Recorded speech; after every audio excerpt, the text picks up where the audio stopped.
Estamos acá con Luis Denari, integrante del CICP, del Centro para la Investigación como Crítica Práctica, quien ha trabajado viene trabajando hace unos años sobre una biografía de Karl Marx, motivo por el cual vamos a realizar esta entrevista, cuyo contenido que vamos a desarrollar a continuación va a dejar más que claro por qué consideramos necesario realizar esta entrevista. Así que vamos a partir por un primer bloque de preguntas, ¿no? Que arranca de la siguiente manera, que es una pregunta más disparadora. ¿Por qué consideras, Luis, que es necesario hacer una nueva biografía de Marx, habiendo ya tantas otras escritas, tanto por quienes se han reconocido como los seguidores del marxismo, como los que han buscado criticar? Bueno, en primer lugar, como corresponde siempre, agradecer a los organizadores de este encuentro y por supuesto también al equipo técnico que ha mostrado sus dotes y esperemos de que los frutos sean de los más atractivos. En realidad, uno podría decir una nueva biografía de Marx. Yo en realidad me propongo escribir la biografía de Marx y ya veremos en qué sentido, porque en realidad cuando ya hace más de un siglo los que se han preguntado por Marx siempre lo han hecho, en general uno diría, porque suponen, parten de la lectura de sus textos, parten de la idea de que Marx va a hablar de la realidad, va a poder explicar qué es lo que sucede y en general ha atraído la atención de los sectores más críticos y de trabajadores porque entre sus ideas generales ha sido reivindicar a los trabajadores como el sujeto revolucionario de las sociedades modernas. De tal manera de que en realidad el problema central que está planteado, y por eso Marx todavía sigue siendo alguien a quien leer y preguntarle, es porque nos encontramos en las sociedades modernas con un curso que no es precisamente el que uno, digamos, podría plantearse como que es el que, por decirlo de alguna manera simple, se merece la humanidad. ¿Sí? Entonces, todos los sectores críticos siguen preguntándose por Marx y el problema central que tiene Marx, la lectura de Marx, es que ha sido leída, ha sido pensada y lo sigue siendo desde un lugar que hoy uno diría es casi general, absolutamente general, que es, en tanto Marx nos debiera dar elementos para pensar la realidad, para poder actuar con un fundamento, se supone que esos elementos que Marx expresa en sus ideas tienen una argumentación racional, podríamos decir, en términos muy groseros, científica. Y por lo tanto, los lectores de Marx lo que buscan en Marx es una explicación científica. Pero ocurre que la ciencia moderna, por lo menos en los últimos 50 años seguramente y de manera general, ha renunciado al conocimiento cierto de lo real. Uno diría que en el frontispicio de las universidades de todo el planeta, y no me refiero solamente a lo que uno podría llamar occidentales, todas las universidades del planeta sostienen que la humanidad no puede conocer ciertamente lo que sucede. La manera de acercarse a ese conocimiento, la herramienta central de ese conocimiento, es formular una teoría. Se supone que la teoría tiene validez en tanto lo que de ella se infiere coincide con el movimiento de lo real que de lo cual quiere enterarse. Si ese movimiento de lo real no corresponde a esta teoría, lo rigurosamente científico es cambiar la teoría. O sea, cuando uno se propone hacer una teoría, ya parte de la idea de que no va a poder hacer afirmaciones ciertas. Y en el frontispicio de las universidades, los que dicen es que no sabemos si lo que vamos a afirmar es cierto o no, pero no es que no lo sabemos ahora, no lo sabremos nunca. La humanidad no está en condiciones de hacer afirmaciones ciertas sobre la realidad. Por lo tanto, esto es como decir que nuestra acción nunca puede estar fundamentada en lo real. No hay manera de argumentar nuestra acción a través del conocimiento de lo real. Y cuando nos reunimos hoy para charlar, de alguna manera usamos como, no diría excusa, pero sí como argumento, es el trabajo que vengo desarrollando respecto de una biografía de Marx. Pero no hacemos sino plantearnos el problema, ubicarnos en el lugar que ha sido propio de la humanidad desde sus inicios, que es la posibilidad de reproducirse como conjunto social, la posibilidad de que los individuos desplieguen todas las potencias que tienen como tales, es conocer qué es lo que los rodea, conocerse a sí mismo. La humanidad siempre se planteó esto, lo ha venido desarrollando, con esta limitación que mencioné antes respecto de que a las conclusiones a que ha llegado en las últimas décadas, esta imposibilidad de saber ciertamente, por lo menos uno trata de acercarse, la ciencia trata de acercarse lo más posible a este conocimiento con esta limitación que he mencionado. De tal manera que si hoy nos preguntamos de nuevo por Marx, es porque en general se espera que aporte a una respuesta de esto. Cuando uno lee las biografías todas en general, partidarias de Marx, críticas de Marx, en realidad la divisoria de aguas respecto de sus afirmaciones es si conforma una teoría consistente o no la conforma. La búsqueda en una biografía, en todo caso, es cómo se desarrolla, cómo avanza, cómo la va elaborando Marx esta supuesta teoría que él estaría tratando de desarrollar. O sea, como nosotros, Marx no es un individuo, sino que se pregunta por los fundamentos de su acción. Fundamentos ciertos.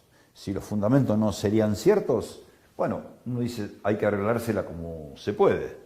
Pero esta biografía tiene como uno de sus objetivos es volver a tomarlo a Marx en base a sus palabras, en esa búsqueda de dar una respuesta cierta a la realidad, y él en ese sentido no renunció, como la ciencia moderna, a sostener de que es imposible decir algo cierto sobre la realidad. Esto sería, digamos, entonces la respuesta a por qué una biografía de Marx hoy. Pero yo lo que trato de presentar es entonces al Marx real. Y para eso no hay otra manera de que tomar, la documentación existente alrededor de él, tanto como, de sus textos, como de cartas, y la ventaja de la biografía respecto a un documento o un texto particular es que la biografía se encuentra exigida primero de presentar el ambiente. Sí, es como una especie, de marco imposible de separarlo de lo que el personaje uno está tratando de presentar. Y la otra exigencia de una biografía es tratar de encontrar cierta unidad en el desarrollo de ese pensamiento.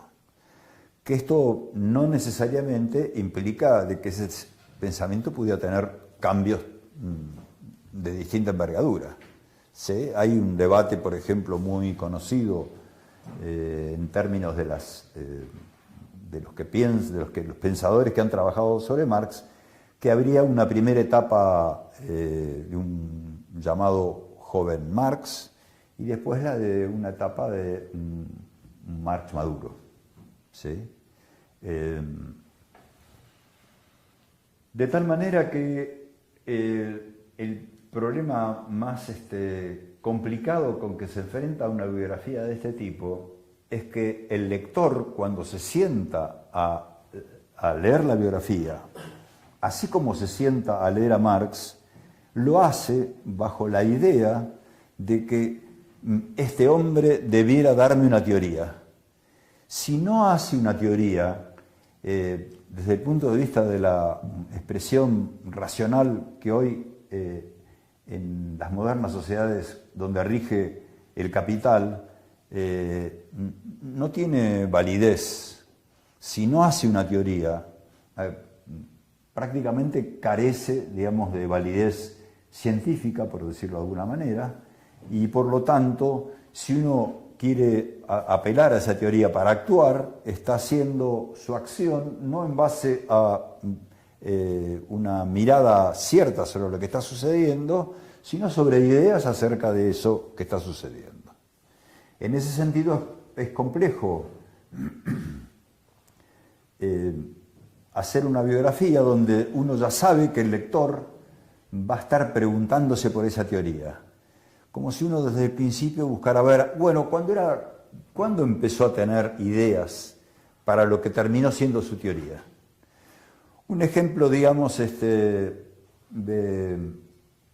esta problemática puede ser, en general, los que han sido, digamos, favorables a las ideas de Marx. Como Marx sostiene que los trabajadores son el sujeto revolucionario de las sociedades modernas, ¿y uno qué hace como cuando uno piensa en una teoría?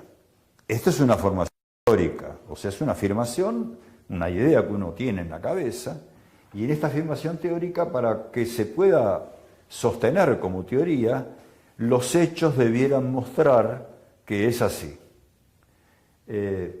Más allá del absurdo de que uno, digamos, para validar lo que sostiene, tiene que esperar a que los hechos se lo confirmen. Ya había dicho antes que es obvio que si los hechos no lo confirman, hay que cambiar la teoría. Y esto es lo que predomina en los sectores críticos, cuando bajo esta idea de Marx de que los trabajadores son el sujeto revolucionario, uno hace un análisis de los últimos 20 años, de esta semana, si uno quiere, en el planeta, y uno se da cuenta de que los trabajadores no son el sujeto revolucionario. No hay manera de ver en la acción concreta cotidiana de los trabajadores que no son ningún sujeto revolucionario. Basta que haya una corriente, llamémosle progresista, los trabajadores adhieren, basta con que haya una alternativa democrática amplia, los trabajadores adhieren. Uno mira, digamos, las organizaciones sindicales, los partidos políticos, lo que hacen es sumarse, digamos, a ciertas defensas de los intereses de los trabajadores, pero llegado el momento, de pronto votan a Piñera en Chile, o lo votan a Macri en la Argentina, o a Bolsonaro en Brasil, o a los partidos, digamos, de centro-derecha o derecha de Italia, y así uno sigue, a Trump, digamos, uno dice, uno toma en esta búsqueda de una teoría que Marx afirma de que el proceso revolucionario va a tener su centro en los países más desarrollados. Y entonces uno miraría a Estados Unidos y mira a sus trabajadores y le queda claro que no, ¿cómo sostener que los trabajadores norteamericanos son los sujetos revolucionarios de esa sociedad? Los trabajadores norteamericanos o votan a Obama, votan a Trump. Uno dice, esto tiene poco de revolucionario. Con lo cual, entonces, ¿qué hacemos? Hay que revisar la teoría. Hay que decirle a Marx, si lo tuviéramos presente, que él hizo un esfuerzo impresionante, pero que su teoría no se cumple. Y por lo tanto hay que hacer otra teoría. Sí, eso está planteado así. Pero el tema es que Marx no se propuso armar ninguna teoría. Y esto tiene un problema muy duro de aceptar por parte de los individuos de las sociedades modernas, porque su criterio de cientificidad es el de la ciencia contemporánea, que dice que lo mejor que puede hacer un individuo para fundamentar su acción es armar una teoría. Y si la teoría de esa teoría no da los resultados que esa teoría de alguna manera presenta, hay que cambiar la teoría.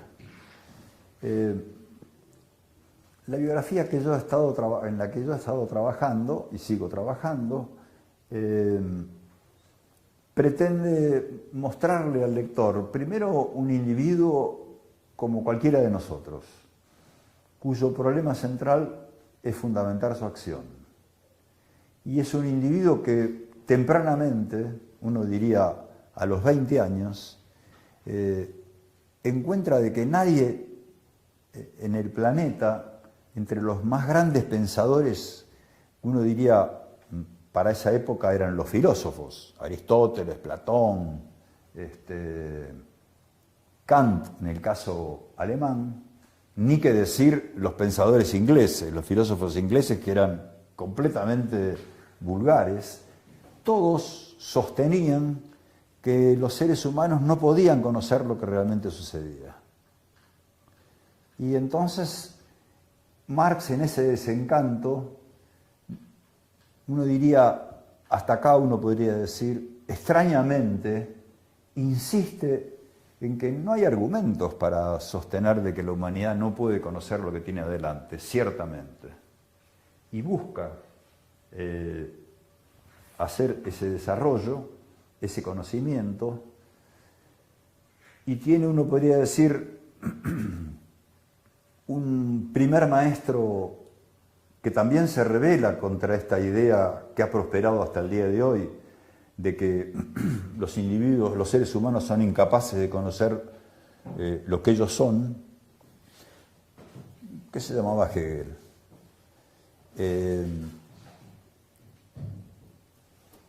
De tal manera de que uno de los problemas más fuertes de la biografía, y que yo he tratado, digamos, de buscarle una manera de hacer comprensible el pensamiento de Marx, es cómo acompañarlo, sacando, digamos, de adelante este tipo de preceptos o prejuicios con los que los lectores de la época y los lectores actuales buscan en Marx. Esta dificultad, digamos, obviamente tiene un inconveniente inmediato, que es no conocemos lo que él pensaba sino a través de lo que él manifestaba. Y en esas manifestaciones, en realidad uno puede de nuevo partir de preguntarse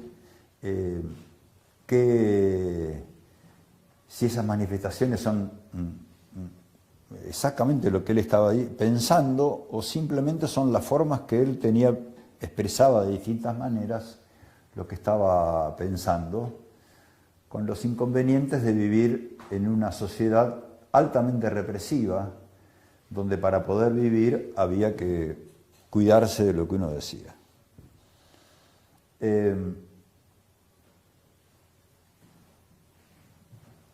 La biografía, además, tiene otros inconvenientes, que son, por ejemplo, Marx no puede sino discutir con sus contemporáneos y con sus antepasados. Con lo cual, cuando uno lo lee, si no conoce de alguna manera o no sabe qué se estaba diciendo, qué se pensaba, es muy complicado poder aportar a pensar por qué seguía ese camino o por qué caminos tomaba para poder dar una respuesta a este problema central que él tuvo toda la vida, que es fundamentar su propia acción. Uno de los ejemplos que en algún momento charlamos es que los documentos que uno puede tomar de él, un ejemplo que yo había traído, era en el año 42-43, él escribe para un diario de la ciudad de Colonia, en la provincia renana de la monarquía prusiana, escribe una serie de artículos. Y en esos artículos uno puede, de su lectura, uno puede desprender ciertas ideas. La biografía va a tratar de mostrar cómo en realidad esas ideas era cómo Marx se adecuaba a las circunstancias en las que estaba viviendo. Creo que la idea central de esta charla no es desarrollar la biografía, las conclusiones que yo he llegado a la biografía, sino tratar de interesar al oyente, en este caso, en que yo siempre lo ponía como un ejemplo que pretendía ser didáctico, que supongamos que viene seres extraterrestres. Llegan a la Tierra, hablan con destacados pensadores y le preguntan, los venimos siguiendo de hace cientos de miles de años y realmente el progreso que han hecho de apropiarse de la realidad es impresionante. Ustedes hace 500 años el promedio de vida era 40-45 años y con la medicina han hecho un desarrollo impresionante. La capacidad de transformar recursos naturales en materiales aptos para la vida del hombre han pegado un salto extraordinario, basta ver los celulares. Así que humanidad, los felicitamos y nos parece extraordinario los avances que han hecho y para eso estamos convencidos de que ustedes saben qué es lo que tienen adelante, ¿sí? Y los pensadores le dicen, miren, le vamos a aclarar, señores extraterrestres, nosotros en realidad todo esto lo hicimos sin saber lo que tenemos adelante. Actuamos según lo que nos parece que esto es lo que tenemos adelante. Y cada vez que esto que tenemos adelante, eso que nos pareció, no da los resultados que esperábamos y cambiamos lo que nos parece que sucede adelante. Ahora esto, los extraterrestres obviamente dirían, ¿qué les pasa? Consiguieron todas las cosas que consiguieron y no saben lo que tienen adelante. Y uno de los grandes pensadores, no quiero mencionar a Popper porque es una vulgarización lastimosa, uno de los grandes pensadores lo que afirmaría inmediatamente es que, pero no es que no lo sabemos ahora, no lo podemos saber. No pueden saber lo que tienen adelante, no pueden saber lo que ustedes son, dice el extraterrestre. No, no podemos. ¿Y por qué no pueden? Y no podemos porque, en realidad vamos a ser sinceros, no podemos porque tenemos la idea, nos parece, que los individuos humanos actúan, a diferencia de otros organismos vivos, actúan bajo una conciencia. Y los individuos en realidad son individuos por naturaleza libres. Su conciencia uno la desarrolla de acuerdo a lo que uno conoce, al ambiente, y saca las conclusiones que le parece. Esta libertad natural del ser humano hace, en realidad complica decir lo que realmente las cosas son, porque si las cosas son de una manera, saber la razón de eso que son, es que tienen ciertas, por decirlo rápidamente, ciertas leyes de comportamiento. No ciertas leyes de comportamiento que pueden cambiar según si se sigan comportando así o no. Y decir que hay leyes de comportamiento de lo existente implicaría que la conciencia tiene leyes de comportamiento. Y si uno tiene una conciencia naturalmente libre, no puede tener leyes de comportamiento bajo esa conciencia.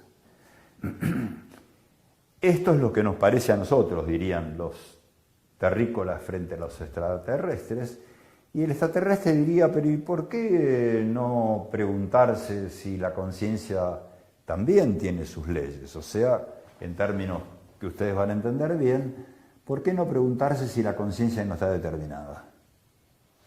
Los pensadores que se han reunido, todos espantados por este planteo, no, la conciencia no está determinada, tiene ciertas condiciones, pero no tiene determinaciones.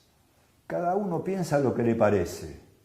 Por ejemplo, una cosa que nosotros pensamos es que es muy importante la educación, porque la educación da información sobre lo real, y uno lo puede organizar ese pensamiento de acuerdo a ciertos criterios y ver cómo sacar, digamos, provecho de ese conocimiento que resulta de estos criterios y actuar de acuerdo a esta idea que uno se hace sobre la realidad.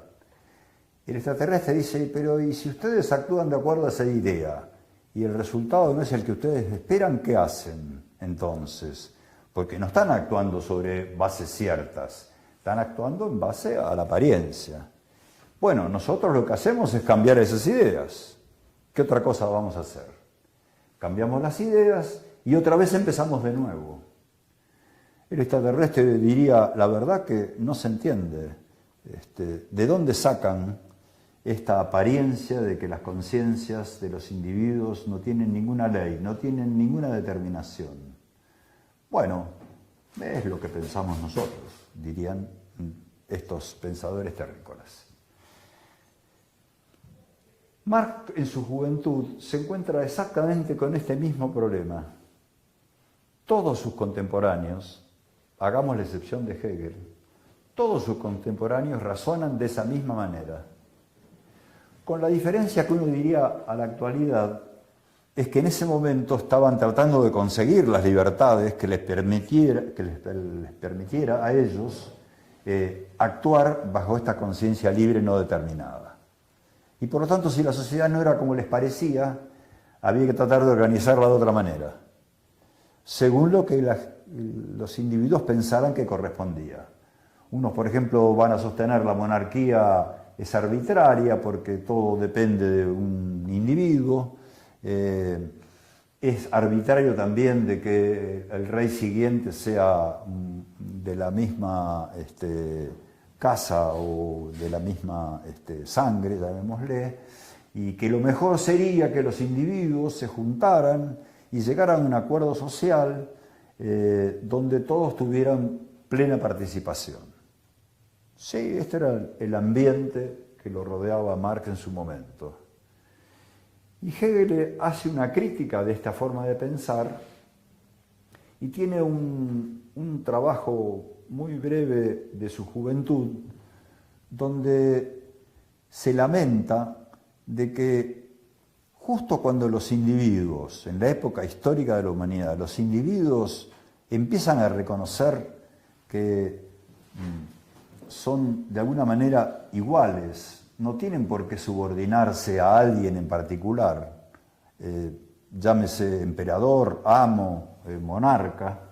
En el momento, estamos hablando de principios del siglo XIX, en el momento que los individuos, diríamos, asumen su madurez como individuos, en ese mismo momento, en lugar de reconocerse como expresiones particulares, singulares de un proceso de vida social, se piensan a sí mismos como que cada uno es independiente del otro. Y lo que les ocurre es que como no pueden vivir en sociedad, necesitan llegar a un acuerdo, tener una constitución donde establezcan cuáles son las leyes que rigen ese vínculo.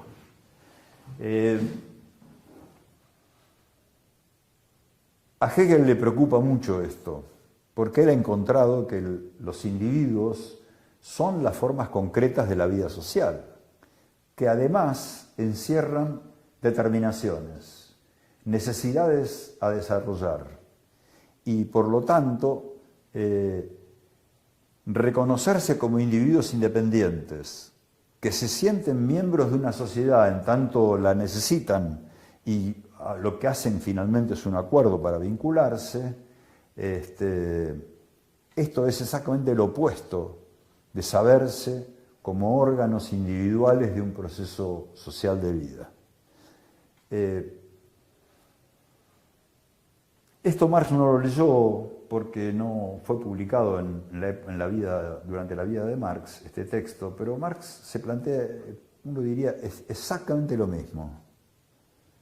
Los individuos hoy pelean, en su época, pelean por las más amplias libertades individuales.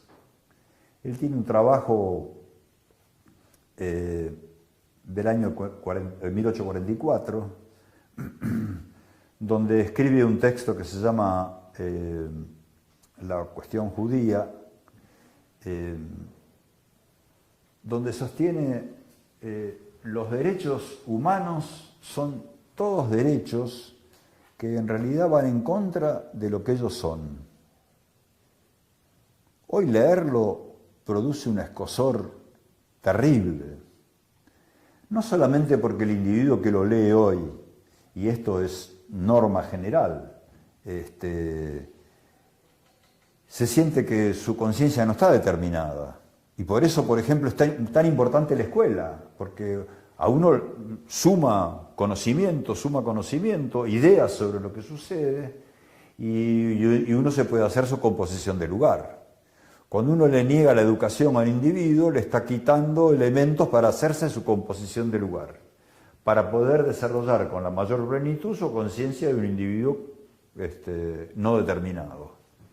O sea, las condiciones que ofrece la educación es que el individuo se confirme como un individuo que, cuanto más conoce, más elementos tiene para decidir lo que se le ocurra respecto de lo que tiene adelante y de actuar en consecuencia. Realmente que Marx diga los derechos del hombre, que de alguna manera tenían su paradigma en esa época en los derechos del hombre de la Revolución Francesa, el derecho a expresarse, a moverse, a la prensa, a asociarse, a un juicio justo. Marx dice, esto es la forma concreta en que los individuos consolidan las sociedades modernas, cuyo sujeto no son estos individuos en la forma inmediata, sino es el capital. Realmente esto para un individuo moderno es un golpe si uno quisiera hacerlo paralelo a la psicología, es un golpe al narcisismo individual muy fuerte, realmente. Marx lo sufre en carne propia, esto. Hay una famosa carta, la única que quedó del año, si no me equivoco, es de 1837. Es una carta donde él, a un año de haberse mudado a Berlín para hacer su carrera universitaria, él les cuenta a los padres que se ha hecho hegeliano. En esa carta, lo que tiene de interesante es que él trata de explicarle al padre, que consideraba que los hegelianos eran unos charlatanes, abstractos. Para el padre eran abstractos porque ser hegeliano no le daba un ingreso regular. En cambio, él, que era de alguna manera símil abogado, por decirlo de alguna manera, eso sí, una carrera de abogado era una carrera que daba un ingreso, una salida laboral.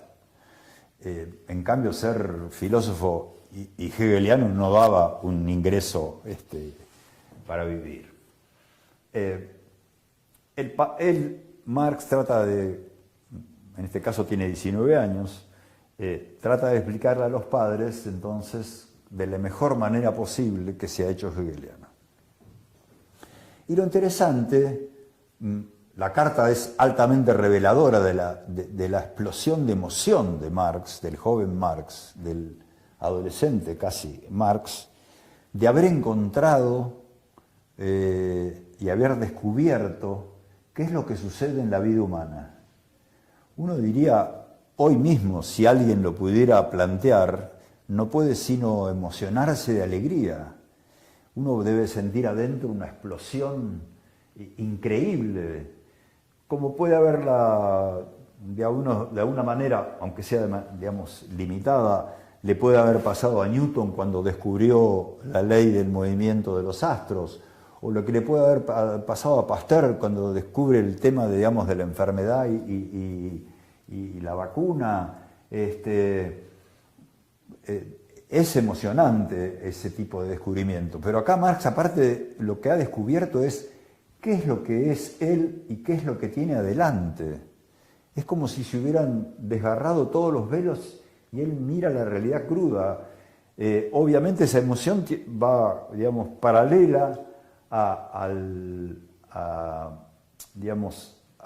cuando uno descubre la verdad. No es que la verdad es linda, lo que está descubriendo es lo que tiene adelante. Y obviamente para un ser humano poder descubrir lo que uno tiene adelante sería la manera más plena de poder uno desarrollar lo que uno es. Así como uno a un perro uno no le pide que hable, al ser humano uno le pide, por decirlo así, le pide que desarrolle toda su potencia. Y su potencia como organismo vivo es que tiene la capacidad de conocer lo que tiene adelante y lo que es él. Bueno, en esta emoción, de pronto en la carta, Marx dice que le agarró una angustia, está loco, no sabe cómo puede soportar haber descubierto esto. Y a uno le hace cierto escozor escucharlo o leerlo, porque uno diría, es cierto, al padre no le puede decir que está rechocho, contentísimo de haber empezado a conocer lo que existe. Pero decir que estaba angustiado, que estaba loco, que no se lo bancaba haber hecho este descubrimiento, uno dice, bueno, pero ¿cómo se le puede ocurrir? ¿Cómo le puede pasar que no se lo banque? Y para esto uno debiera decir, Marx en su adolescencia, frente a la realidad que tiene adelante, no le gustaba cómo vivían los seres humanos, le parecía que no aprovechaban todo su potencial. Las diferencias en esa época todavía no las mencionaba como diferencias de clase, pero sí era obvio que los hijos de familia acomodada tenían ciertas comodidades o facilidades para vivir y la inmensa mayoría de la población no las tenía. Y frente a esa circunstancia, él se siente, digamos, violentado por esa realidad social, quiere transformarla, y la vocación más inmediata que tiene, ¿con qué herramienta contribuir a esa transformación? Y a él le aparece como que la herramienta es el arte, específicamente la poesía. Pobre se la pasaría seguro escribiendo poesías todo el tiempo, a algunos les gustaría mucho, otras no tanto, pero como que esa era la herramienta. Él quería ser un gran filósofo, un gran poeta alemán. Y desde ese lugar contribuir al cambio de la sociedad. Uno diría, no era un militante político inmediato, era un militante político porque quería actuar en la realidad social, pero no era un militante en esa época había ya corrientes en Francia, corrientes que se denominaban socialistas, mismo en Alemania había corrientes críticas que no tenían una organización de tipo partidaria como las modernas, pero sí eran otras formas, digamos, de participar en la transformación de la realidad. ¿De qué bueno, estás hablando? ¿Cómo? ¿De qué año estás hablando? Y estoy hablando, en el 18, estamos hablando en el 35-36. La carta es del año 37. Para un joven entusiasta, bajo la idea de transformar la realidad social, utilizando esta herramienta básica que era la posibilidad de escribir poesías, Para él, en esa época, poesía, además, en general tenían no solamente lo que uno hoy conoce como poesía, versos, sino también en poesía se escribían novelas. Es imaginable entonces para un individuo que pensaba que era un individuo libre, su conciencia no estaba determinada. Y una explicación elemental que uno podría decir que no estaba determinada es, en realidad yo podría seguir el camino que me ofrece mi familia, que es seguir una carrera universitaria, tener un buen ingreso y pasar a vivir bien. Sí, eso podría ser. ¿Qué es lo que me falta? El empeño, la decisión, ponerme, ¿sí? Hacerlo. Y sin embargo se me ocurre algo distinto. Se me ocurre que, aunque yo haga eso, la sociedad no cambia. Y yo lo que quiero es cambiar la sociedad. En un examen de final de año, que es parte, digamos, del protocolo para terminar el secundario, él llega a decir que su misión en la vida es hasta dar la vida por esta transformación social.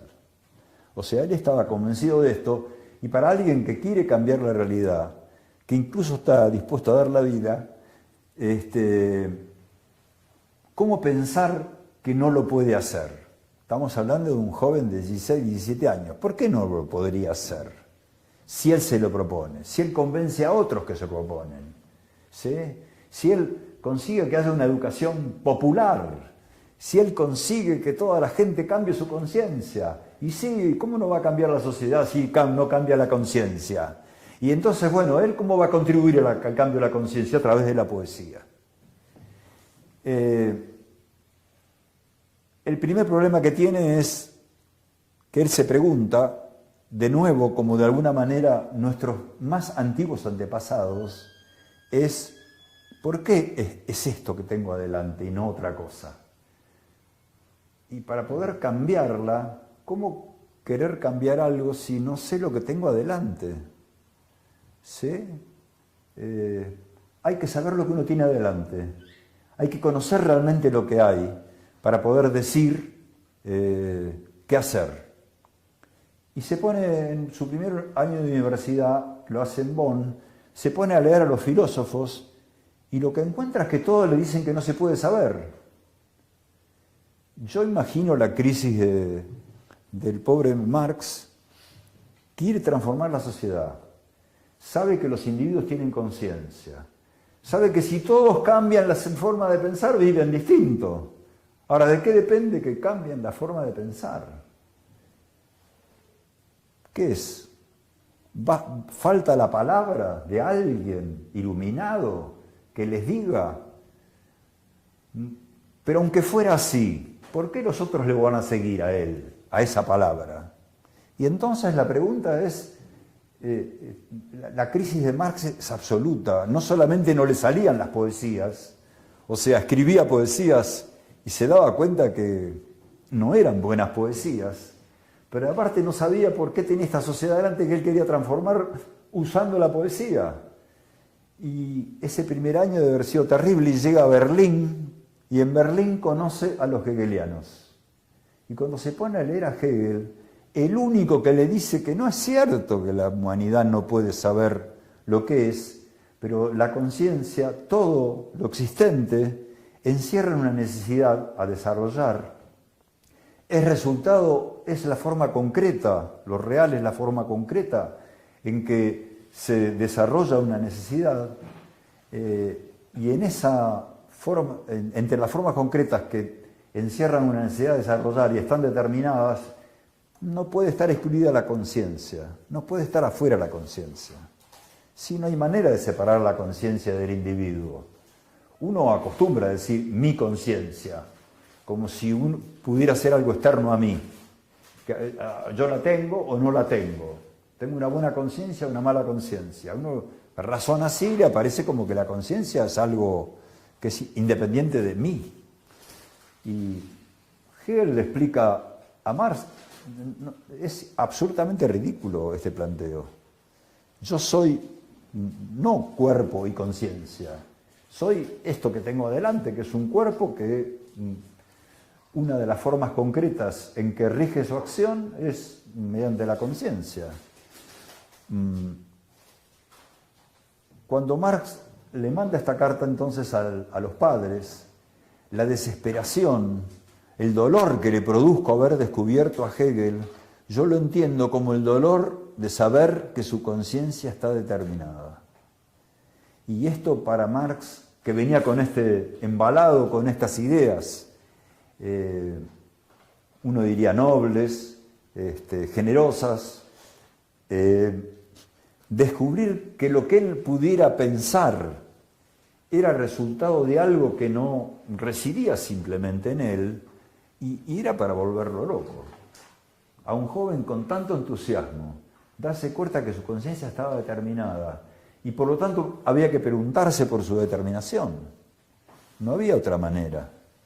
Para lo que uno de alguna manera se le ocurría, para saber por qué se le ocurría eso y no otra cosa, para saber qué hacer, no había más remedio que entender qué es lo que lo determinaba. Y por eso esa carta para mí es notable, porque que él diga, después de descubrir un camino para conocer lo real, decir que el descubrir ese camino lo puso loco, lo angustió al punto, digamos, de extremo, es porque realmente él ahí cae, uno diría, reconoce, acepta de que acá las conciencias de los seres humanos están determinadas y lo que hay que hacer es desarrollar las determinaciones de esa conciencia. En realidad que no son sino las determinaciones de los individuos, de su propia, uno diría, existencia corporal concreta, material, de los cuales la conciencia no es algo externo, sino que es una forma concreta, digamos, de la existencia material del individuo. Perdón, Luis, ¿puedo decir que en eso consiste la principal diferencia entre el pensamiento de Marx y la de sus contemporáneos? Yo diría que sí. Sí, yo diría que sí.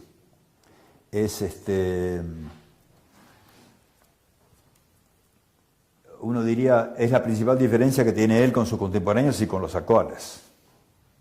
De hecho, los que más coinciden con los intereses y la generosidad y la nobleza con que Marx estaba dispuesto a entregar su vida, y tenemos ejemplos a montones de gente que obviamente no necesariamente tiene que terminar entregando su vida, pero está dispuesto a exponerla, a luchar, a perder el empleo, montones de formas. Tenemos historia de la humanidad impresionante, de la lucha por defender su propia vida, la lucha por defender la vida de la sociedad.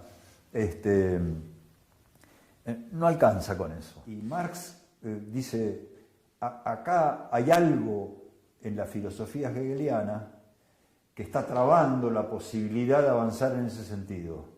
Lo ha trabado a Hegel avanzar en ese sentido. Y hay que revisarla.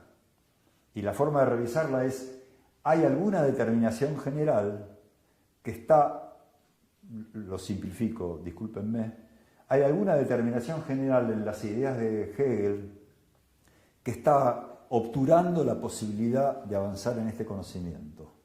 Y por lo tanto no saber qué hacer frente a la monarquía prusiana ni qué hacer frente a las iglesias.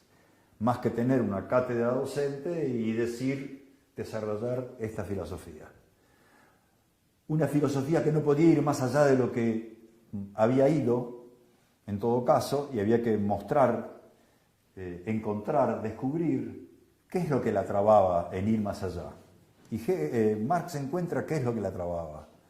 Porque así como el sujeto de lo real, en términos muy generales, para Hegel, era el afirmarse mediante la propia negación, Hegel entiende que el afirmarse mediante la propia negación es propio de una acción espiritual. Y Marx dice, yo no encuentro que sea propio de una acción espiritual. No hay por qué introducir espíritus acá. Lo que es lo real es esto que tenemos adelante. Ese espíritu al cual acude Hegel, no es sino pretender darle un curso racional, que es la forma racional en que los seres humanos entienden, le da un curso racional a lo real, a lo existente. ¿Sí? Es como si uno diría, por eso Hegel podría decir que él hacía parecido a las iglesias, porque entonces el universo, los agujeros negros, diríamos hoy modernamente, también tenían un contenido de un espíritu que se desarrollaba. Y Marx decía, yo no encuentro que haya ningún espíritu, digamos, no hay un sujeto espiritual de lo real. No hay aparte ninguna necesidad para dar cuenta de lo real, de que sea un espíritu racional, que sea una existencia racional, cuya forma concreta de existencia es las formas materiales con las cuales uno se encuentra cotidianamente. Marx lo que hace es revisar eso y dice, nada, se terminó el espíritu, esto, lo que tenemos adelante son las formas concretas inmediatas,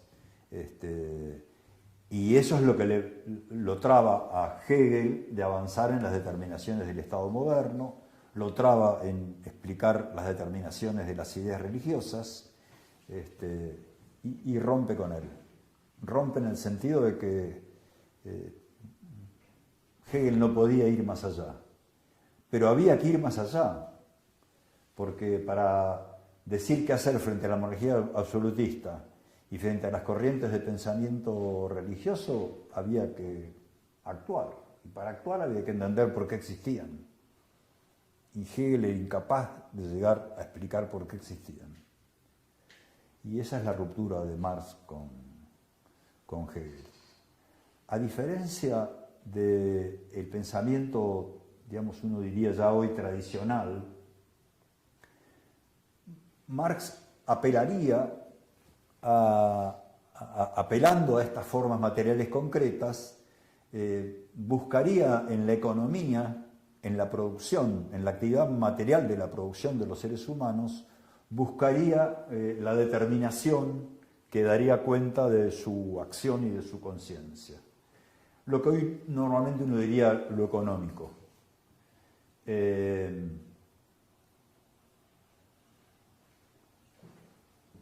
Y ha llevado, digamos, en general, prácticamente al conjunto del pensamiento que, digamos, que está tras Marx, a considerar de que Marx en realidad hizo un avance en el campo de la filosofía y en algún momento da un paso y sale de la filosofía para pasar a la ciencia, básicamente a la explicación de las necesidades del desarrollo de la producción material de los seres humanos. Una anécdota que es de lo más simpática de Hegel, que tiene que ver con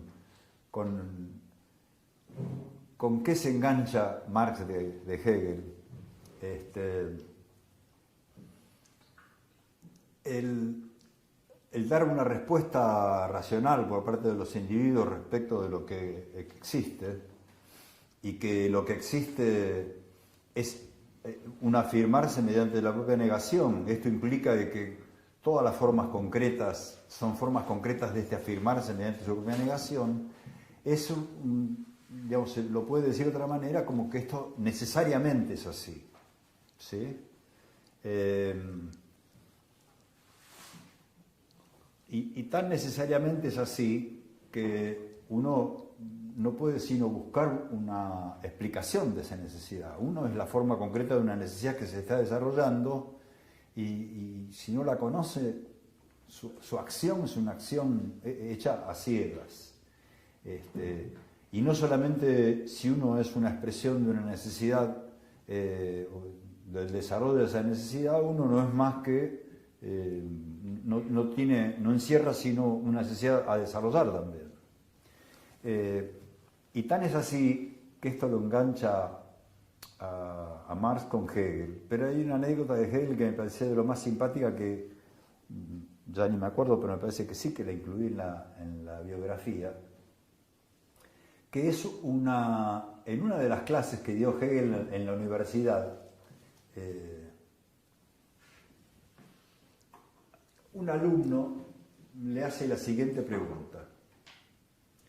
Si lo existente, si lo real es resultado de una necesidad y la vida humana es resultado de lo existente, es su expresión concreta más potente que tiene lo que existe, lo que es, según usted, y eso somos los seres humanos, le dice el alumno, según usted con ese razonamiento es imposible que un meteorito enorme choque al planeta y destruya a la humanidad. Interesante la pregunta, ¿no? Era bien tocarle, meterse en camisa de 11 varas. ¿Y Hegel qué le contesta? Le dice, es así, ningún meteorito va a venir a chocar contra la Tierra.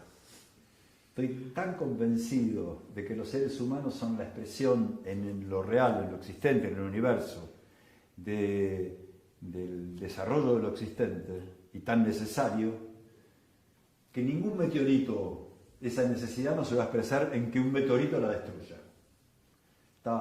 Es impresionante, ¿no? Respecto de la convicción, de la seguridad con que veía que la vida humana era una necesidad de lo real, no era un invento teórico, no.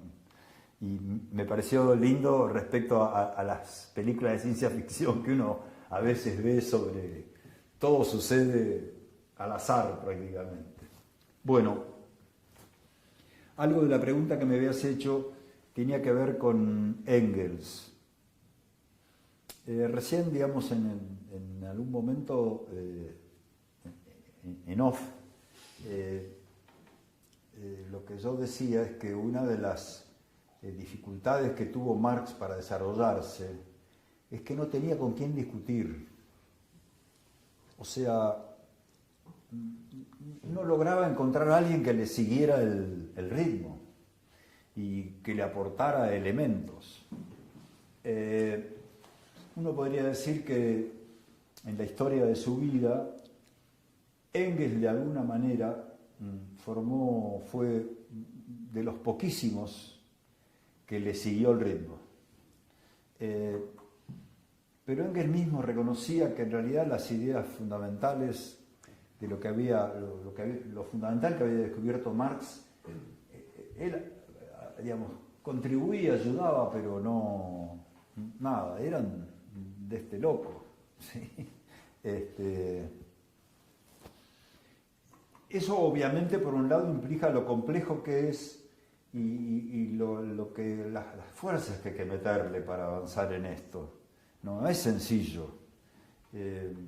No hay respuestas inmediatas, no hay explicaciones inmediatas. En términos de Hegel uno diría, estamos hablando de lo existente, estamos hablando de la humanidad. No puede ser que la solucione así de taquito las cosas. Hace poco leí un libro que alrededor de Marx cada tanto viene alguna corriente, digamos, que ha encontrado una manera de meter baza, y una de las maneras de meter baza es afirmar, por ejemplo, de que en realidad Engels es el que introduce a Marx en el tema de las determinaciones económicas, cómo pesa el proceso de la producción material. Incluso hay un libro que tiene un título de lo más simpático e ingenioso y atractivo para lectores que andan buscando, que es que en realidad Marx es discípulo de Engels. Sí, tiene un nombre así. Engels, Marx, discípulo de Engels. Y todo esto tiene que ver, se apoya en que Marx ha hecho todo un desarrollo de lo que ha venido descubriendo, y Engels, digamos, tiene menor formación académica y filosófica de Hegel que Marx, mucha menos, con la misma voluntad de cambio y de transformación y de entrega, etc. Cuando se encuentra con Marx también encuentra que se encontró con alguien que le mostraba una realidad que a él no se le ocurría, ¿tá? Y él por razones laborales y familiares va a Manchester a trabajar a la empresa de la cual el papá es socio.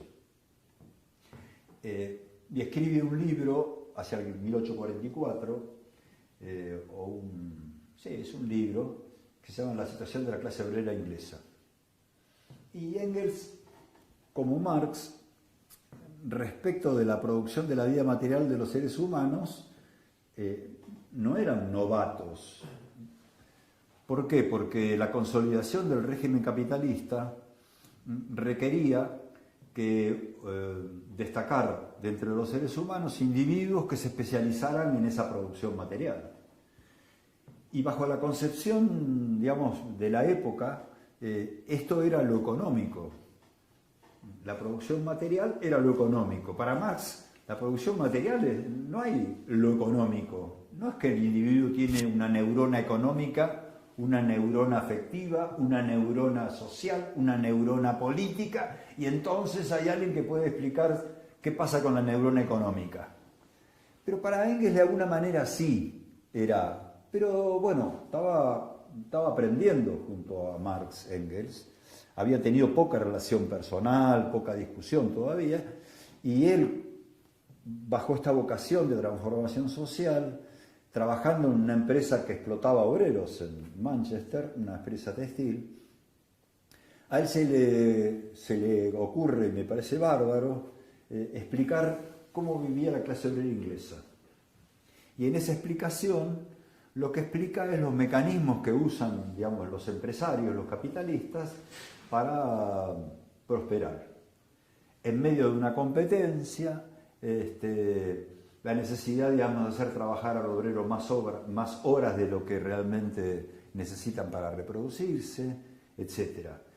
Todas estas cosas ya venían siendo desarrolladas por autores, digamos, afines al sistema de producción del capitalismo, como podría ser Adam Smith y Ricardo, que les interesaba ofrecer, digamos, al monarca o a los gobernantes, a la clase burguesa, las leyes a que debían someter su producción. Por ejemplo, una muy sencilla era: vos no le podés pagar a tu obrero más que lo que le paga tu competencia al obrero, porque vas a tener menos ganancia. Esto lo decía Smith y Ricardo. Vas a tener menos ganancia. Y como tu capacidad de mantenerte en el mercado es tener más capital, o sea que si tenés menos ganancia y le pagás mejor a tus obreros porque sos un buen tipo y querés darle unas ventajas, no lo vas a poder hacer. Vas a quedar fuera del mercado. Tu capacidad de acumular capital para mantenerte en la competencia está reducida. Con lo cual, ¿qué es lo que sucede en general? Dice. Lo que sucede en general es que hay un salario medio, ¿sí? Según el oficio, según las horas, etc. Bueno, lo que hace Engels es tomar estas leyes que fueron desarrollando, digamos, los intelectuales de la burguesía, que son, uno diría, leyes escolares. Esto que acabo de explicar recién, de que si uno le paga mejor a su obrero que lo que le paga la competencia, vas a terminar en la vía. No se necesita mucha ciencia, ¿está claro? En todo caso, ahí la pregunta que aparecería para un curioso es: ¿cómo puede ser que alguien se lleve parte del trabajo de otro y ese otro lo acepte y solo pelee porque le paguen lo que corresponde por lo que se gasta y acepta ese vínculo social? ¿Se entiende? Esa pregunta que debía ser, digamos, la que uno podría hacerse, y que es la que se hace Marx, Engels es como que no profundiza, pero sí lo que tiene la virtud en ese estudio es de barrer un poco, digamos, sintetizar estas ideas que sostenía, estas leyes elementales, ¿se entiende?, del movimiento de los capitales, y describe cómo vivían y cómo eran explotados los distintos sectores de la clase obrera inglesa. Los fabriles, los urbanos bajo el régimen de pequeños burgueses, los obreros del campo, o sea, es un trabajo, digamos, de investigación interesante para la época. Había muchos trabajos de esos, no con este enfoque que le da Engels de valorizar el cuestionamiento y denunciar las condiciones en que se encontraba la clase obrera. Pero trabajos de esos había montones, ¿sí? Ricardo, por ejemplo, un economista de la época, él decía, es razonable y que se le pague al individuo por lo que se gasta en producir. ¿Se entiende? Y uno le dice, pero ¿y por qué te rinde más que eso? Y él dice, bueno, ¿por qué le voy a pagar de más? Si vuelve, yo le doy esta plata. ¿Y qué hace? Vuelve el hombre. Si le pago menos, se me enferma y no viene. No le puedo pagar menos. Tengo que pagar lo suficiente para que se reproduzca. No le puedo pagar más porque la competencia no le va a pagar más. Con lo cual, esta es la ley de los salarios. Bueno, obviamente, mirado así, parece razonable. Yo hoy día, cuando en alguna reunión familiar y de amigos, de pronto se da la circunstancia, y hay algunos que, por ejemplo, dicen, sí, se la lleva en pala. Digo, debe robar en pala. Explota obreros asalariados en pala. Y todos, ¡ah! Se ponen todos nerviosos. ¿Cómo? Bueno, Ricardo tampoco explicaba por qué había un régimen social que necesitaba que el obrero rindiera más de lo que necesita para reproducirse. Bueno, Engels lo trae como denuncia. O sea, en lugar de ponerlo como Adam Smith y Ricardo, como que estas eran las leyes que regían la vida social, Engels dice, esto es una vergüenza. ¿Por qué? Si somos todos iguales, ¿por qué el otro va a recibir más de lo que yo pongo? ¿Se entiende? Bueno, en este trabajo, Marx en algún momento, estos autores que buscan de explicar que Marx se orientó a la economía porque Engels lo había venido haciendo, el ejemplo es este trabajo, ponen como argumento, por ejemplo, que en el Capital Marx dice 2 o 3 veces cosas alabando ese trabajo de Engels. Obviamente para la época era para alabarlo, por el esfuerzo, por la información, por la orientación que le buscaba dar, pero en términos de por qué necesidad había en la vida social de que fuera así, o sea, cuál era la razón histórica de la existencia del capitalismo, si lo queremos decir en pocas palabras, Engels nada, ni una sola palabra. Y el único que trabajaba en eso era Marx. O sea, supongo que Marx tenía la pregunta todo el tiempo adelante, Engels había empezado a tenerla porque en las charlas con Marx se dio cuenta de lo que decía este hombre era de lo más, digamos, apropiado para fundamentar la propia acción, pero no hay nada. Engels no todo el tiempo aparte le pide a Marx que desarrolle lo que en ese momento ellos escriben como la económica. Marx dice, sí, yo tengo que avanzar y hay que hacer un libro que explique el funcionamiento de la producción social. Y para Marx el movimiento de la producción material social no es lo que hoy uno puede entender cuántos autos se produjeron, qué insumos tuvieron, a cuántos se vendieron. Uno dice, todo eso es imposible, digamos, o pierde todo sentido si uno no encuentra que esa es la forma necesaria de la relación social entre los individuos. Es decir, ¿se producen más, se producen menos? ¿Qué dijiste? ¿Se producen más, se producen menos?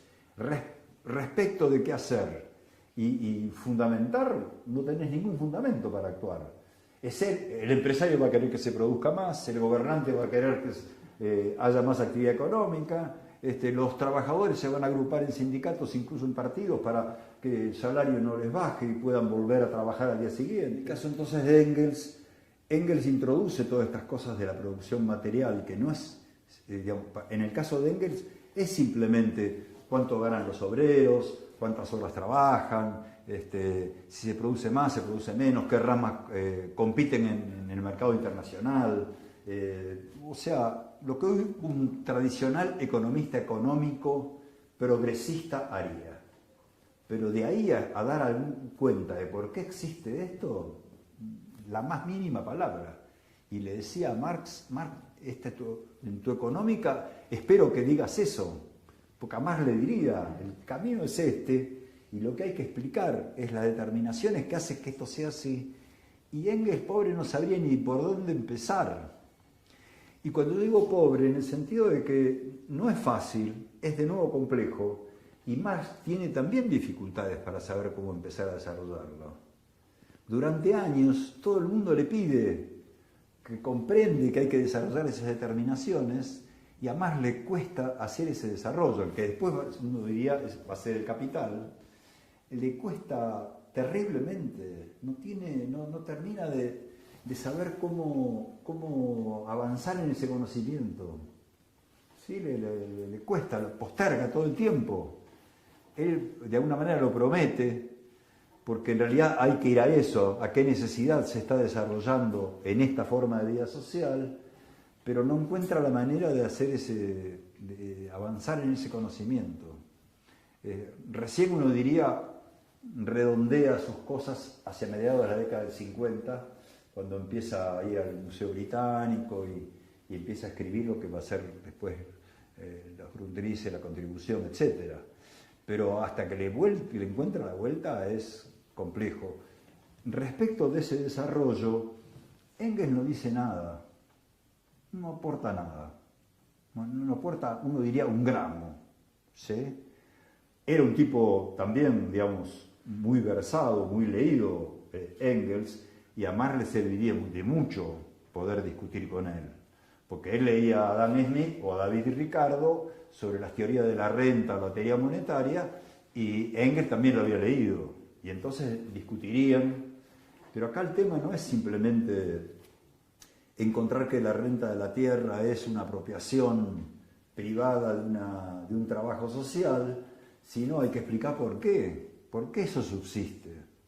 ¿Sí? ¿Se entiende? ¿Por qué existe como es y a dónde va? ¿Qué necesidad va a desarrollar? Y eso es la clave para decidir la propia acción.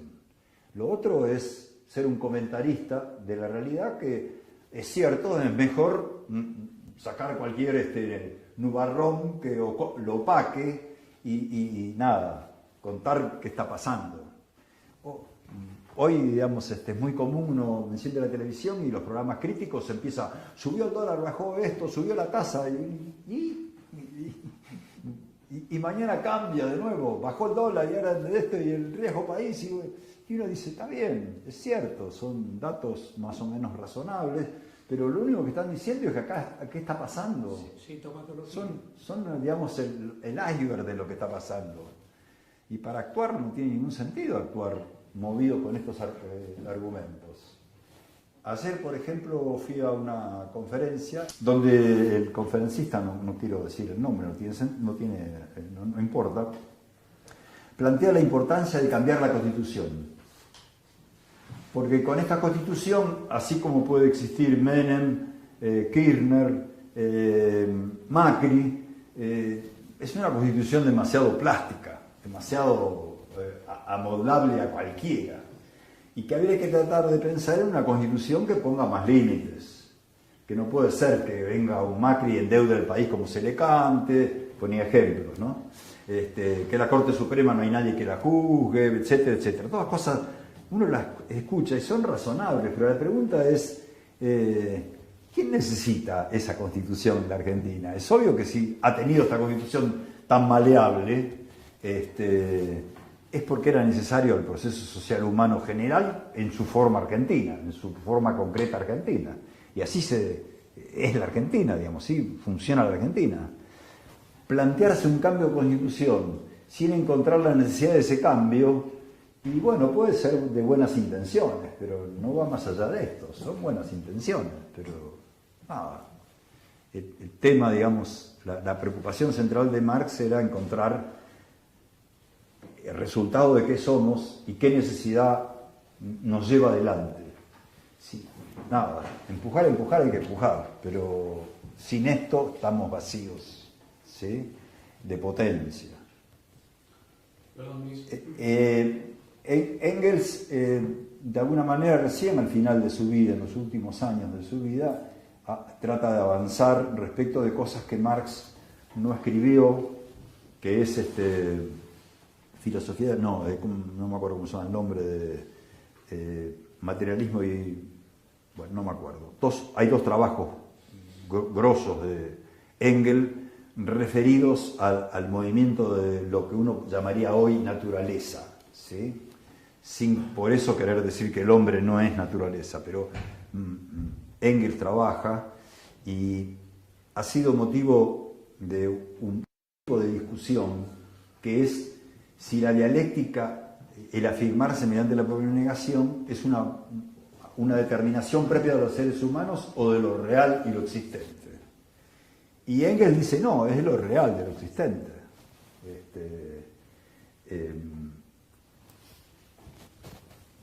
Engels, creo que en ese sentido para Marx debe haber sido, además de la ayuda material que en algún momento de su vida le da, debe haber sido un apoyo de afecto y digamos, de entrega a sus propias capacidades y limitaciones fundamental, ¿sí?, una amistad realmente impresionante entre los dos. Perdón, Luis, sin ánimos de ser repetitivo, pero nos parece que este punto es importante. Si podría sintetizar nuevamente cómo es que Marx llega a la conclusión de que el ser social, el capital, digamos, esta sociedad, determina la conciencia del ser humano, y qué se podría decir con respecto a los planteos que critican que esta concepción es economicista, ¿no? La humanidad hoy, bajo su expresión más potente, porque es una expresión potente, que es el conocimiento científico, básicamente, digamos, seguía considerando fenómenos, formas concretas similares, por ejemplo, los astros en el universo, las estrellas separan entre estrellas y planetas, tienen comportamientos distintos, busca leyes de recurrencia, que se repitan. Y bueno, si se repiten el comportamiento, a nosotros nos permite prever, ¿sí? Si yo sé que cada 3 minutos cae un rayo, yo cada 3 minutos me escondo, ¿se entiende? No, bueno, es una ayuda importantísima. Pero bueno, el tema es que de pronto el rayo no cae cada 3 minutos, cae cada 2 horas, y ahí estuve un montón de tiempo escondido al cohete, porque nada, no sé por qué se repite, no sé lo que son, pero sí encuentro leyes de recurrencia, ¿sí?, leyes de comportamiento que se repiten, hasta que no se repiten más, y ahí perdí, y busco de nuevo. En ese sentido, Marx dice, no se trata de que hay un aspecto económico de la vida social, un aspecto social de la vida social, un aspecto político, un aspecto psicológico. Dice, no, esas divisiones son divisiones completamente arbitrarias respecto de lo real, porque uno cómo corta dónde empieza una cosa y la otra. Sí, nada, digamos, no tiene ningún sentido. Lo que pasa es que uno puede encontrar muchos ejemplos históricos y de alguna manera a veces Marx los pone como ejemplos, pero digamos, donde uno encuentra que de pronto los individuos que tienen una producción material X suelen vivir de una manera, cuando esa forma de producción material es otra, y suelen vivir de otra manera. Ahora uno dice, esto es casi, de nuevo, escolar. Lo que hay que explicar es por qué cambian las condiciones de producción material, y hay que explicar por qué tienen esas expresiones en la vida de la gente, por qué no tienen otras, ¿se entiende? Entonces, planteado así con esta, digamos, división de lo real, en estas esferas, yo trato de nombrarlas como esferas analíticas en el sentido que es una separación de la realidad por la apariencia de su comportamiento, y simplemente lo único que uno puede hacerlo porque es cierto que los individuos tienen que producir lo que necesitan para vivir, pero es inescindible de la conciencia política, de la conciencia social, de todos los que participan en la producción. A uno le parece que es más fácil separarlo. Acá está la producción, acá está la conciencia política. Y después la discusión es que tiene que ver una cosa con la otra. Y uno dice, pero el problema es cuando lo separaste. Lo empezaste a ver separado, porque a vos se te ocurrió. Y entonces después te queda el problema de quién manda. ¿Manda la economía o manda la política? ¿Sí? En términos más simples. Y empieza toda la discusión. Y uno puede agarrar ejemplos históricos donde le parece que acá manda la economía, acá manda la política, acá manda la economía, no sé, hay montones. Esto lo podríamos en términos, digamos, de los esfuerzos de los sectores críticos, donde el tema era cómo hacer la revolución. Y entonces unos vayamos al monte y nos armamos y otros no, armar partidos políticos, obreros. Y entonces uno mira también, puede agarrar los últimos 150 años y encontrar, algunos llegaron al gobierno mediante una revolución armada y otros llegaron mediante partidos que fueron a elecciones y otros frente a partidos que organizaron levantamientos sociales. Y uno dice, en realidad, con todo esto, a mí no me dice nada respecto de qué hacer hoy. Porque esas mismas planteos, además, empiezan, bueno, pero esto depende de esto, y esto depende de esto otro, dadas estas otras condiciones, en esta condición esto funciona mejor. Bueno, pero tenés que explicar por qué están esas condiciones y no otras. Y otra vez de nuevo, bueno, las condiciones existen porque hay ciertas condiciones. Bueno, tenés que explicar esas ciertas condiciones. Y así me mandaste de un médico al otro y nadie dice cuál es el diagnóstico. Así no hay manera de resolverlo. Vuelvo a insistir, más allá de la buena intención que tengan los que se esfuerzan por encontrar alguna respuesta. No sé, a mí me parece que si uno mira a la humanidad en los últimos 200 años, Marx es el que con más coherencia ha hecho esfuerzos por desarrollar el conocimiento de lo real. Y me parece también importante, así como yo decía que Hegel paró en un momento, también es importante en el desarrollo de Marx ver por qué paró donde paró. Y esto, un poco para cerrar, digamos, la charla, en realidad yo había pensado cortar un primer tomo de la biografía en el manifiesto comunista,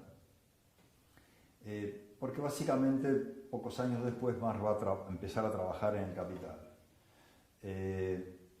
Además del Capital está la formación del Internacional, o sea, era una etapa, digamos, del desarrollo mucho más avanzado respecto de las necesidades de lo real o de las determinaciones de lo real.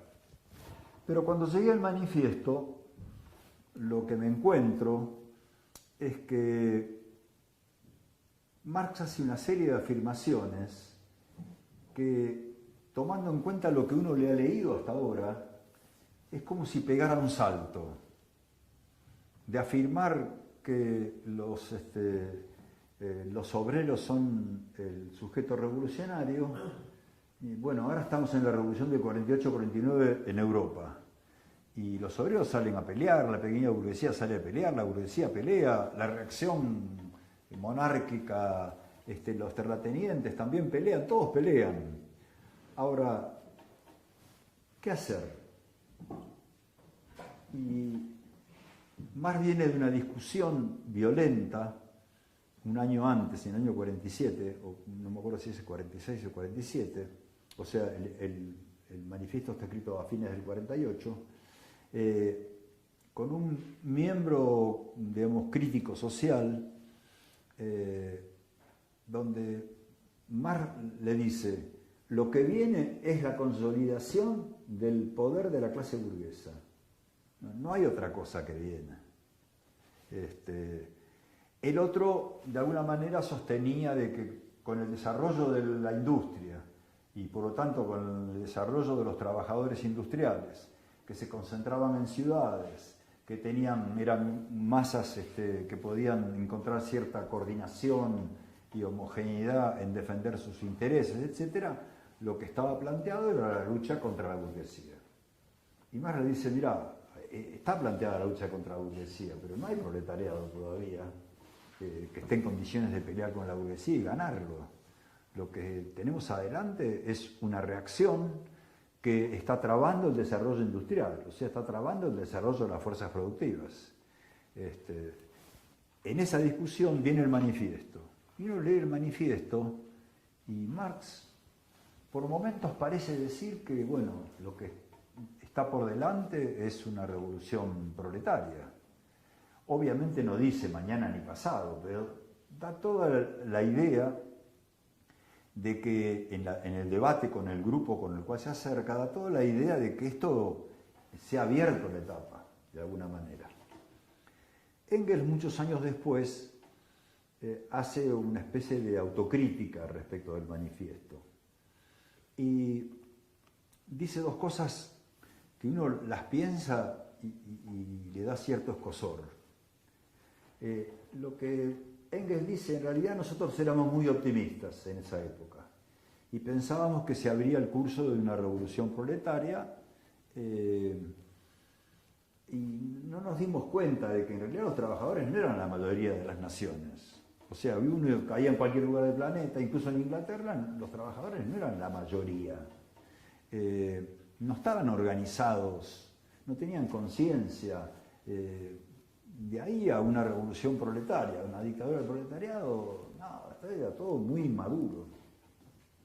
Y la otra cosa que dice Engels, terrible, es, en realidad nosotros no teníamos ni idea, bajo la idea de que las revoluciones en la humanidad son resultado de la necesidad de lo existente, de que la humanidad se apropie del medio, y para esto tiene que desarrollar las fuerzas productivas.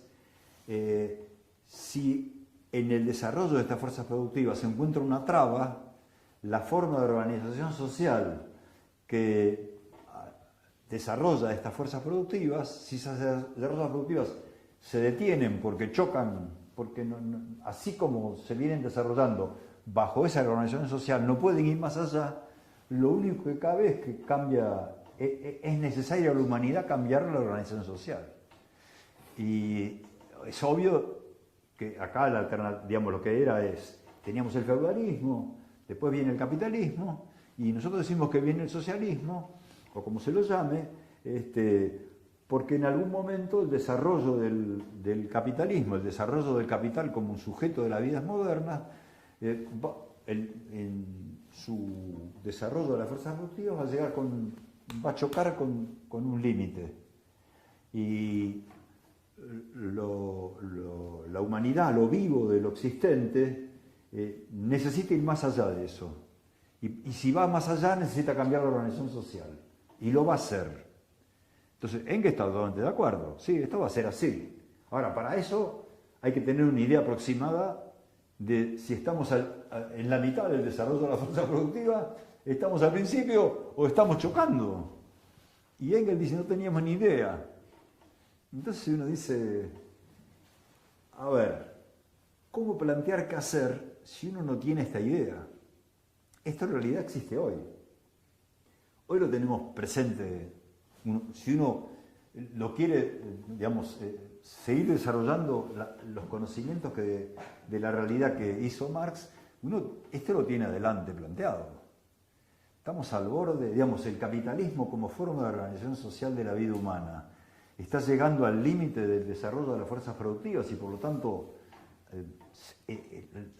digamos, lo vivo consciente de lo existente va a transformar sus vínculos sociales o todavía falta mucho. ¿Se entiende? ¿Dónde estamos parados? Y para nuestra acción, bueno, es cierto, uno puede llamar a la gente a pelear, bueno, pero si esto es propio del desarrollo de las fuerzas productivas, con el capital como sujeto, es la pelea que el capital necesita. Estamos llegando al final, la capacidad de apropiarse de lo real, que es este desarrollo de la capacidad productiva humana, ¿choca con un límite o no?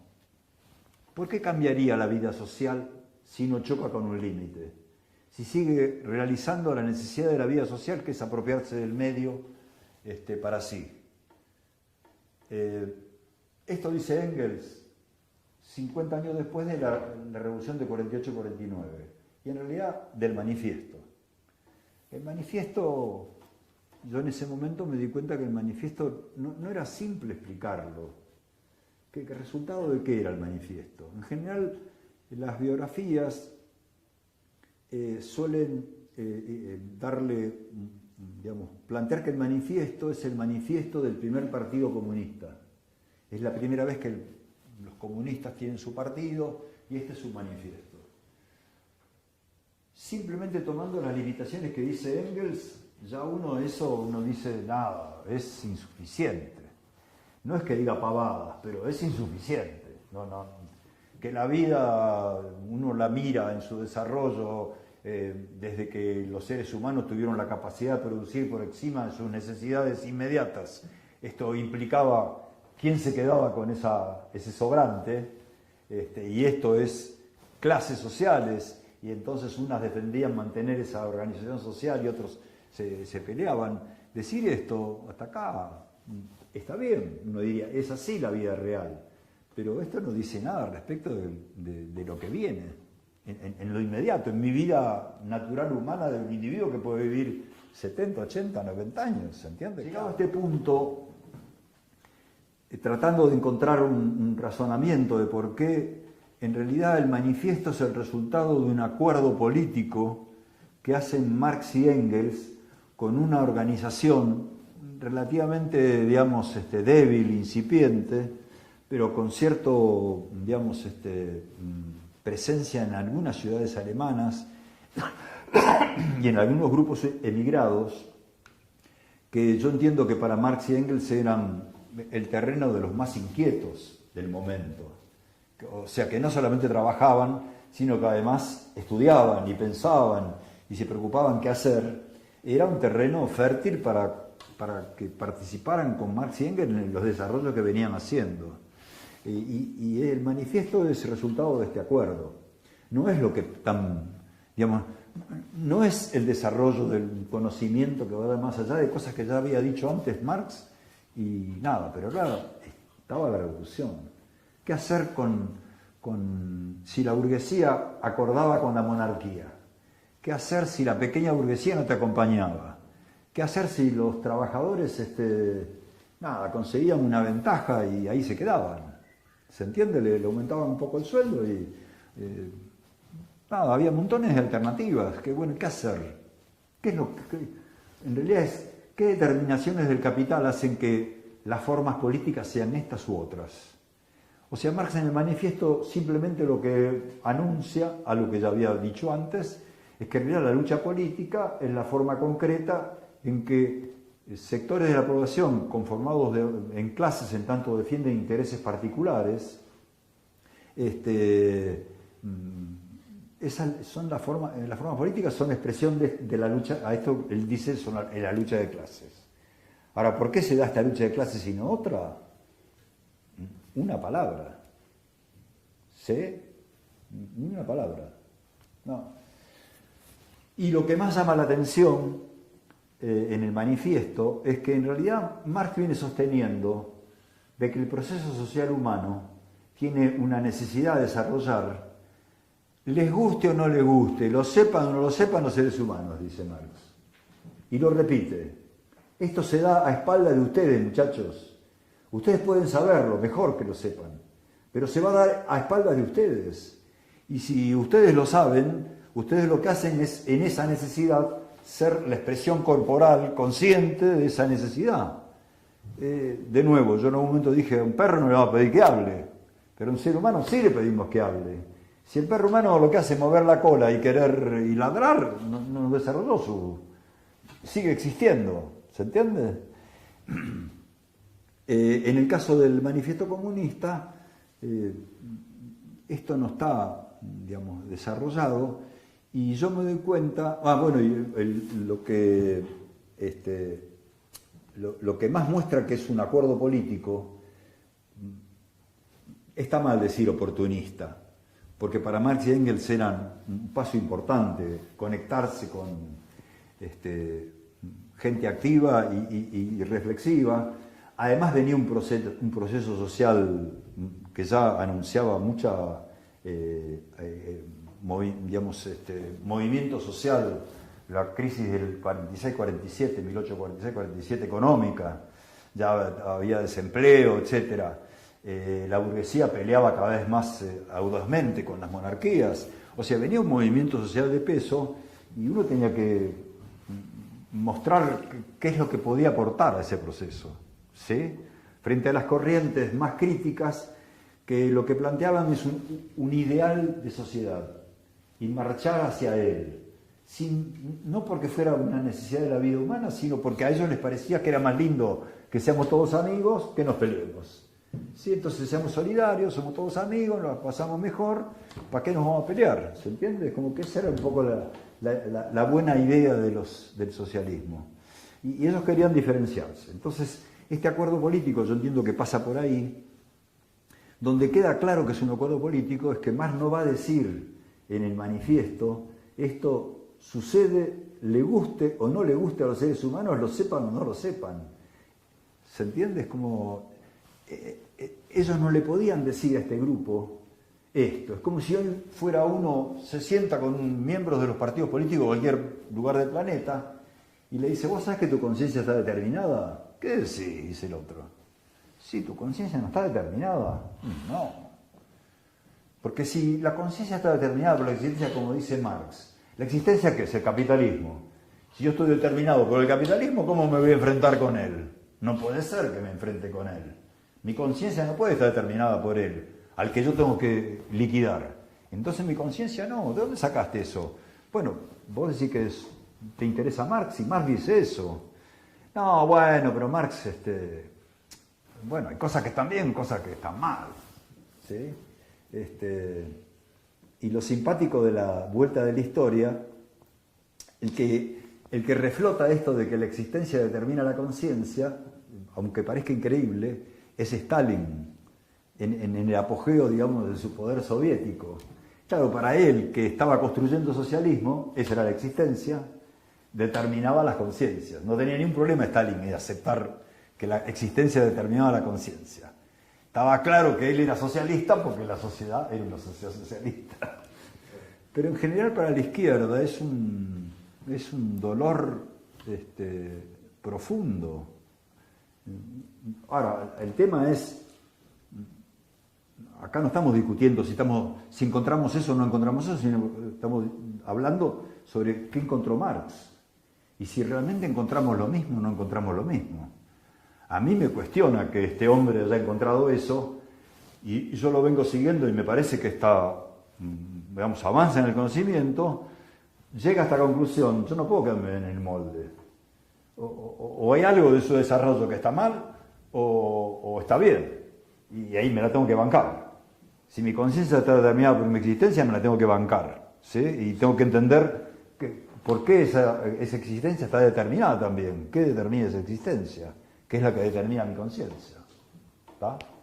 En el caso del manifiesto comunista, entonces, a mí me pareció, él, digamos, durante la Revolución 48-49, crea o recrea el viejo periódico de la Nueva Gaceta Renana, se llamaba la Gaceta Renana, él le pone Nueva Gaceta Renana. Y ahí escribe varios artículos, Engels también escribe muchos artículos. Hay toda una discusión dentro de esta liga comunista respecto de qué hacer. Uno diría cómicamente al estilo de los partidos marxistas, se pelean y se dividen todo el tiempo. Las circunstancias en Alemania eran complejas, como se prestaba para que uno terminaba haciéndose aliado con uno, otro con otro. Y Marx finalmente para no caer preso se va de Alemania en el 48, mediados del 48, recala en Francia lo patean y termina en Inglaterra. Y ahí escribe, también para sobrevivir, la lucha de clases en Francia, en el año 51-52, y después, visto la novedad del gobierno bonapartista de Luis Bonaparte, escribe el 18 de Brumario. Y en realidad, cuando uno mira el manifiesto y estos dos textos importantes, más los artículos publicados en la Nueva Gaceta Renana, hay como una unidad de problemática respecto de cómo resuelvo qué hacer cuando no conozco las determinaciones de lo real inmediato. Conozco solo sus determinaciones generales. Y entonces esto que sucede me excede como digamos, para fundamentar mi acción. ¿Qué hago mientras? ¿Cómo avanzo en esto? En realidad el resultado de esta... Bueno, yo también entonces me pareció como que cerrar con el manifiesto era hablar poco de esta problemática, porque Marx la extiende durante 3-4 años más. Y de alguna manera redondea y da cuenta de por qué estuvo de acuerdo en escribir el manifiesto de esa manera. Y ahí es donde pienso terminar este tomo 1, pero me parece además muy interesante porque es de alguna manera lo que le pasa a los que son, digamos, adhieren al marxismo, porque toman las determinaciones generales, el proletariado es el sujeto de la revolución, y después del capitalismo viene el socialismo, toman las determinaciones generales de manera superficial, pero cuando tienen que enfrentar, de fundamentar su propia acción, nada, uno los ve que les faltan argumentos, ¿sí? No entienden qué es lo que está pasando. De nuevo, como diría Engels, son demasiado optimistas si las luchas van en auge. Pero uno espera y después ven que va para abajo las luchas. Este gobierno es mejor, este es peor, y así siguen, ¿sí? ¿Y qué pasa con el desarrollo de la fuerza productiva? Tampoco nada, ni una sola palabra. Siempre encuentran catástrofes en el capitalismo y el capitalismo parece que se ríe todo el tiempo, ¿no? La crisis del 30, ¡wow! Y esta del 2008, ¡wow! Y uno los mira y dice, nada, o uno no entiende o me está cargando, ¿no? Bueno, esas son las cosas que faltan. Por eso me pareció interesante dejar alguna de estas cosas planteadas, porque era el problema que tenía Marx y Engels en este periodo. No solamente para resolver lo del manifiesto. Lo del manifiesto es recontra simpático porque hay 2 congresos, los llaman a participar, saben que Marx y Engels le pueden poner buena letra, los llaman a participar, tienen ciertos acuerdos generales, como sí, viva los obreros, los burgueses son todos una manga de carcamanes, pero con eso no alcanza para ser un partido político, y Marx y Engels se lo decoran, el planteo. Acá es un problema de la lucha de clases y vamos adelante y hay que crear conciencia en los trabajadores. Y uno dice, bueno, pero se habrán reunido Engels y Marx para discutir todo esto, incluso llegan a un programa de medidas. En el manifiesto hay algunos cambios en lo que ellos presentan como el programa del Partido Comunista Alemán durante la Revolución del 48-49, y uno lo lee. Por supuesto, ¿qué dice Marx? Estas medidas se adecúan al momento y a las circunstancias. ¿Qué quiere decir con eso?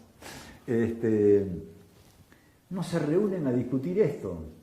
No hay documento que certifica que Engels estaba todo ese tiempo en París, Marx está en Bruselas. Marx dice al primer congreso de esto que le piden la Unión, no tengo un mango, y va este amigo mío, ¿sí? Este compañero, y uno dice, dejate de joder, si estaban por fundar el Partido Comunista, el programa del Partido Comunista, del primer comunista de la humanidad, y dice que no tiene un mango, nada, no es que pidió plata y no nada, ¿no? Es una vergüenza la respuesta. Pero a Engels no es que lo indignan, ni le dice yo te presto la plata, ¿no? Nada, dice nada, era natural, nada. para mí Marx lo manda a Engels porque sabe que Engels es muy careta. Engels es capaz tiene buenas relaciones públicas, se ve que es un tipo muy entrador, es muy blableta, habla, escribe artículos periodísticos de todo, es capaz de decir, un año antes había dicho que Inglaterra era, en lugar de decir que era la economía más desarrollada del planeta, con más potencia, dice que es la economía que está por implosionar, está por desaparecer esta economía. ¿Qué te pasa acá, Federico? Sé un poco más cuidadoso con lo que afirmás. Bueno, lo manda Engels, él no tiene plata. Uno dice, bueno, ahora vuelven y discuten, ya que está en marcha un programa de la Liga Comunista, vienen, se reúnen, se quedan, discuten y arman algo. No se quedan juntos. Engels se vuelve a París y viene el segundo congreso. Y vos decís, bueno, se reunirán una semana antes para discutir y ajustar las clavijas. Nada, se encuentran en el puerto que cruza a Inglaterra. O sea, uno dice, ¿cómo explicar esto? ¿No estaban fundando el primer partido comunista del planeta? Era una especie, digamos, de apuesta política que los convencemos, ¿sí?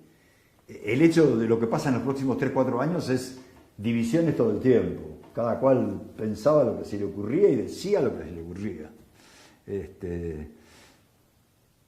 En el Manifiesto Comunista habla, por ejemplo, de con qué partidos estamos más cerca. Y, por ejemplo, habla de los reformistas agrarios norteamericanos. Y vos decís, ¿cómo puede decir eso? Era un partido de campesinos. Para alguien que sostiene que el proletariado es el sujeto revolucionario de las sociedades modernas, coincidir con un partido agrario no tenía ni pie ni cabeza. La clave central ahí era complejo por demás, era qué determinaciones de cada ámbito nacional importante, como Francia, comparado con Inglaterra y Alemania, cuáles eran las determinaciones específicas de esos ámbitos. ¿Qué hacía que esos ámbitos necesitaran tomar una forma igual que la inglesa o distinta? Y no lo tenían claro ni Marx ni Engels. Van a ese congreso y es una especie de... ellos se sienten como que están diciendo lo que corresponde, en el sentido de que toda lucha política es una lucha de clases. Si alguno del grupo lo hubiera dicho, ¿y de qué depende la lucha de clases? ¿De qué depende que los obreros peleen, de que no peleen, que arruguen, que no arruguen? ¿De qué depende que la burguesía pelee, que no pelee? ¿Depende con quién va la pequeña burguesía? Marx y Engels le hubieran dicho, esa te la debo. Esa te la debo, porque es verdad, no hay manera. El otro, cualquier cosa que digas es floja. Bueno, así que por eso decidí extenderme un poco más para poder cerrar esto. Creo que no hay una respuesta sencilla, única y segura, pero a mí me gusta poder presentarla, la problemática, que de nuevo es la problemática que tienen hoy, en realidad, la militancia política crítica, que puede adherir a ciertas ideas generales de Marx, pero frente a las formas concretas y se las arregla como puede. Y así uno dice, nada, la humanidad necesita otra cosa, seguro. Que falte mucho, lo que fuera, pero necesito otra cosa. Con lo cual, ¿qué hago hoy? ¿Sí? Ese es el tema. Bueno, y una última cosa para cerrar simplemente es que homenajeamos en esta línea de reflexión y de búsqueda, homenajeamos a las vulguitas del día de hoy en la Argentina.